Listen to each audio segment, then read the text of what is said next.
ഒരു സ്ഥാപനത്തിൻ്റെ വളർച്ചയ്ക്ക് ഏറ്റവും വളരെ സഹായകരം എന്ന് പറയുന്നത് എംപ്ലോയീസിൻ്റെ റിലേഷനാണ്.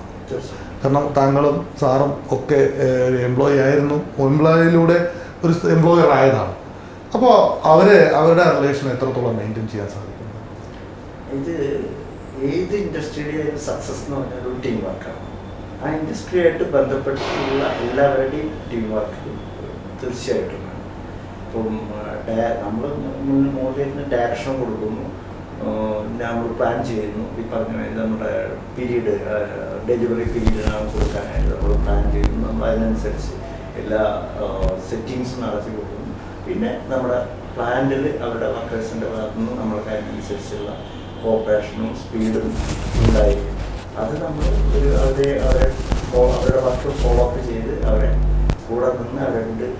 നമ്മുടെ സംഗതി അവർ ചെയ്യുന്നുണ്ട് എങ്കിലും നമ്മളും കൂടെ പ്രസൻസ് കഴിയുന്നതും അത് കഴിയുന്ന അത്രയും സമയം നമ്മൾ ഫാക്ടറിക്കകത്ത് ഉണ്ടാവുക. അങ്ങനെ ഇപ്പോൾ അവർക്ക് കുറച്ച് സ്പീഡപ്പ് ആവാനും അവർ വർക്ക് ചെയ്യാനും കൂടുതൽ താല്പര്യം എടുക്കുക. അല്ലെങ്കിൽ അത് ഇപ്പം അങ്ങനെ ഉഴപ്പി പോകാനൊക്കെ സാധ്യതയുണ്ട്.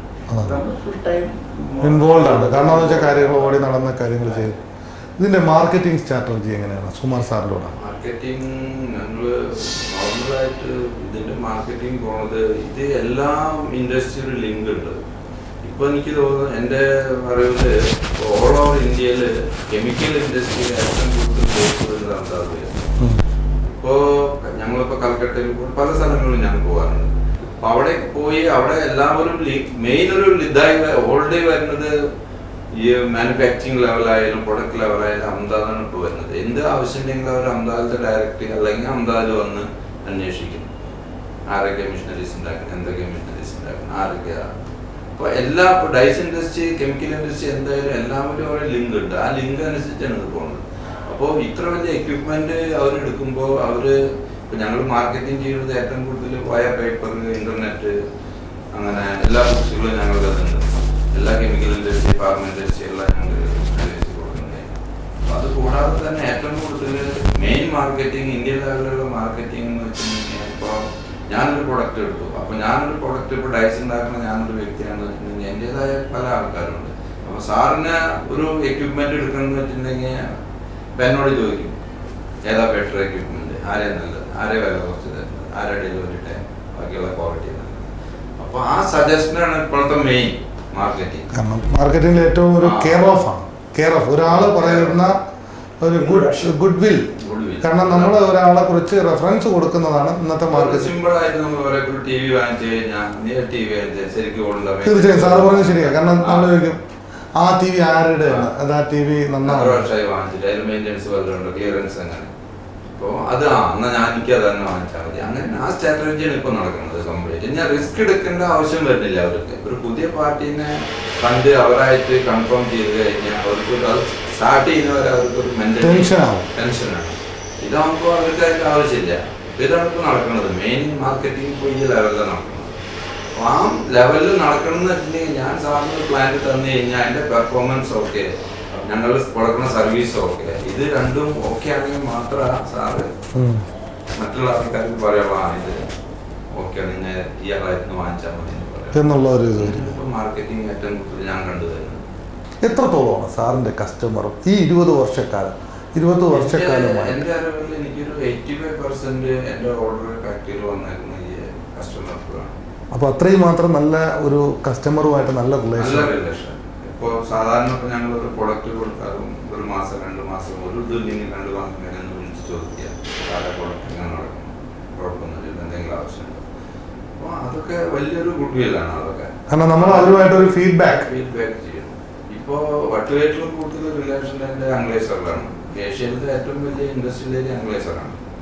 ഡിസൈനൊക്കെ ചെയ്യുന്നത് ഞാൻ തന്നെ. കാരണം ഡിസൈൻ എങ്ങനെ, കാരണം എന്ന് വെച്ചാൽ കസ്റ്റമറുടെ അവരുടെ ഇത് എങ്ങനെയാന്ന് വെച്ചിട്ടുണ്ടെങ്കിൽ ഇതിപ്പോൾ ഞങ്ങൾ 1 കിലോ മുതൽ 2000 കിലോ വരെ ഓരോ പ്രൊഡക്റ്റിന്റെ കപ്പാസിറ്റി ഉണ്ട്.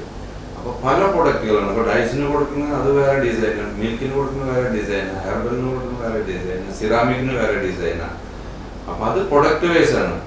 അപ്പോൾ അതിൽ പല ബുക്കുകളും ഞങ്ങൾ വാങ്ങിച്ചു വെച്ചിട്ടുണ്ട്. അപ്പോൾ അതിൻ്റെ മെൽറ്റിംഗ് പോയിന്റ്, അതിൻ്റെ നേച്ചർ, അതെല്ലാം അത് കൺഫേം ചെയ്തിട്ട് വേണം അതിൻ്റെ ഡിസൈൻ ചെയ്യാനായിട്ട്. എപ്പോഴും ഞങ്ങൾ ഡിസൈൻ ചെയ്യുമ്പോൾ ഞങ്ങളൊരു ഗുഡ്വിൽ എന്ന് വെച്ചിട്ടുണ്ടെങ്കിൽ 15-20% ഞങ്ങൾ പ്ലസ് ഇടും കപ്പാസിറ്റി. അപ്പം ഞങ്ങൾ 100 ലിറ്റർ കപ്പാസിറ്റി പ്ലാന്റ് ഇട്ട് കഴിഞ്ഞാൽ ഞാൻ 15-20 ലിറ്റർ പ്ലസ് ഇടും. ആ പ്ലസ് ഇട്ട് കഴിഞ്ഞിട്ടുണ്ടെങ്കിൽ പാർട്ടിക്ക് അപ്പം ഞങ്ങൾക്ക് ഇപ്പോൾ ഒരു 15 ലക്ഷം രൂപയുടെ പ്ലാന്റ് 100 ലിറ്ററിന് ഞങ്ങൾ എടുത്തിട്ടുണ്ടെങ്കിൽ എനിക്ക് അറ്റ് എ ടൈം ഒരു 40,000-50,000 അതിൽ എക്സ്ട്രാ ഇടുന്നുള്ളൂ. പക്ഷെ ആ ഇത് ബെനിഫിറ്റ് പാർട്ടിക്ക് കിട്ടുന്നത് അത് 1 കിലോ 100 കിലോ 50 കിലോ പൗഡർ വരുന്നെങ്കിൽ ആ സാധനം 60 കിലോ പൗഡർ കിട്ടും. 10 കിലോ പൗഡർ കൂടുതൽ കിട്ടുമ്പോൾ അവർ വളരെ ഹാപ്പിയാണ്, വളരെ സന്തോഷം. കാരണം അവർ പറഞ്ഞതിനേക്കാൾ കൂടുതൽ കിട്ടും സെയിം പവർ. കാരണം അതിലൊരു കുറഞ്ഞ് വരാൻ പാടില്ല എന്നുള്ള സാറിന്റെ ഒരു തീരുമാനമാണ്. അതുകൊണ്ട് മെയിൻ ഞങ്ങളുടെ പ്ലസ് പോയിന്റ് അതാണ്. തീർച്ചയായും. കാരണം മറ്റുള്ളവരില്ല, ഇന്നേ വരെ ഇത്രയധികം വർഷങ്ങളായി ഞങ്ങൾ ഇന്ന് വരെ ഒരു പ്ലാന്റ് പോലും കപ്പാസിറ്റി ബേസിൽ ഫെയിൽ ആയിട്ടില്ല. അതാണ് ഞങ്ങൾ ഇതാണ് പ്ലസ് പോയിന്റ്. അപ്പൊ അതുകൊണ്ടാണ് പാർട്ടി എനിക്ക് വേണ്ടിയിട്ട് അപ്രോച്ച് ചെയ്യുന്നതും അവരെ ഇങ്ങോട്ട് തന്നെ റെക്കമെൻഡ് ചെയ്യുന്നത്. കഴിഞ്ഞ 20 വർഷക്കാലമായി സാർ ഒരുപാട് പ്ലാന്റുകൾ കമ്മീഷൻ ചെയ്തിട്ടുണ്ട്. വളരെ നല്ല സ്മൂത്ത് റൺ ചെയ്തുകൊണ്ടിരിക്കുന്നു. അത് ഒരു കമ്മീഷൻ കഴിഞ്ഞ് അത് വളരെ സ്മൂത്തായി റൺ ചെയ്ത് സാറ് എല്ലാ വർക്ക് ഓർഡറും ക്ലിയർ ആകുമ്പോൾ തീർച്ചയായും സാറിൻ്റെ മനസ്സിൽ സാറിൻ്റെ അവരുടെ ടേംസ് ആൻഡ് കണ്ടീഷനൊക്കെ ഫിനിഷായി. സാർ ആ ഒരു പൈസ കിട്ടുന്ന പ്രോഫിറ്റ് അത് വാട്ട് എവർ ഇറ്റ് ഈസ് അത് സെക്കൻഡറിയാണ്. പക്ഷെ ആ ഒരു സാറ് ഡിസൈൻ ചെയ്ത് സാറ് പ്ലാൻ ചെയ്ത് കൊണ്ടുവന്ന ഒരു പ്ലാന്റ് നല്ല രീതിയിൽ മൂവ് ചെയ്യുന്ന കാണുമ്പോൾ സാറിന് എന്ത് ഫീലിംഗ്? വളരെ സന്തോഷമുണ്ടായിരുന്നു. അതാ ഒരു പല പ്ലാന്റുകളും ഇപ്പോൾ സാധാരണ ഞാൻ പ്ലാനിലൊക്കെ സ്റ്റാർട്ട് ചെയ്യാൻ പോകാറില്ല. സ്റ്റാർട്ടിങ്ങിൽ മാത്രമേ 2-3 വർഷം പോയിട്ടുള്ളൂ. എന്തെങ്കിലും പ്രോബ്ലംസ് ഉണ്ടെങ്കിൽ മാത്രമേ ഞാൻ പോകാറുള്ളൂ. അല്ലെങ്കിൽ ഇവിടെ അവരെ തന്നെ ചെയ്യണം. പിന്നെ ഫോണിൽ കൂടെ എത്ര കൊണ്ട് സപ്പോർട്ട് ചെയ്യാൻ പറ്റും മാത്രം ഫോണിൽ കൂടെ ചെയ്യും. മാക്സിമം ഇപ്പോൾ ഒരു പ്ലാനിലും പോകാതെ പോകേണ്ട ആവശ്യം വരുന്നില്ല. ഇപ്പോൾ ഡിസൈനൊക്കെ വളരെ സ്മൂത്തായി എല്ലാം കൊണ്ടും. പിന്നെ എന്തെങ്കിലും ഇപ്പോൾ നമ്മൾ പ്ലാസ്റ്റിക് കളർ ഉണ്ടാക്കുന്നുണ്ട്, അത് ഈ പ്ലാസ്റ്റിക് അതേഴ്സ് റബ്ബർ ഇതൊക്കെ പിഗ്മെൻ്റാണ്. അപ്പോൾ പിഗ്മെൻറ്റിൽ പല നേച്ചർ ഉണ്ടായിരിക്കും. വളരെ സ്റ്റിക്കി നേച്ചർ ഉണ്ടായിരിക്കും, ചിലപ്പോൾ ഹാർഡ് നേച്ചർ ഉണ്ടായിരിക്കും. അപ്പോൾ അതിലൊക്കെ ചെറിയ ചെറിയ പ്രോബ്ലംസ് വരാറുണ്ട്. അതപ്പോൾ തന്നെ ഞങ്ങൾ ക്ലിയർ ചെയ്ത് പാർട്ടി കൊടുക്കാറുണ്ട്. അപ്പോൾ ഞങ്ങളെപ്പോഴും കമ്മീഷൻ ചെയ്യുമ്പോൾ ഒരു 10 ദിവസത്തെ കമ്മീഷൻ ടൈമാണ്. ഞങ്ങളെപ്പോഴും 15 ദിവസം അവരോട് പറയും. 5 ദിവസം എന്തെങ്കിലും ചെറിയ പ്രോബ്ലംസ് ഉണ്ടെങ്കിൽ അത് സോൾവ് ചെയ്യാൻ വേണ്ടിയിട്ടാണ് 5 ദിവസം എക്സ്ട്രാ എടുക്കുന്നത്. ഈ വിജയത്തിന്റെ രഹസ്യം എന്താണ്?